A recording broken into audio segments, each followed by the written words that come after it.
Today I'm going to show you how to do a pretty basic tape job for elbow pain, tennis elbow or golfer's elbow. The tape's going to end up looking like this. You want to put the decompression strip right on top of the area of pain, but never right over the joint. So I'm going to start by tearing off a little bit of tape to place on one side of where the pain is. And then I'm going to, this takes a little bit of practice, kind of have a little tape to play with now, but I'm being careful not to touch it.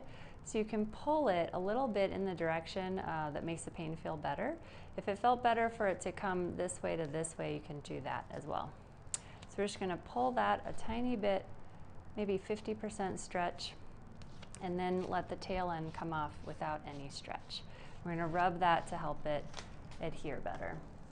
And then with our second strip, we're going to start on the forearm.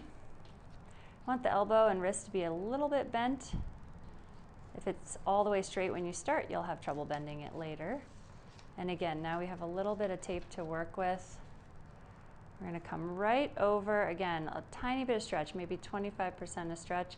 Make sure you're coming over that bony landmark where the pain is most significant. And we're going to pull the rest of that up. And then we're going to rub that.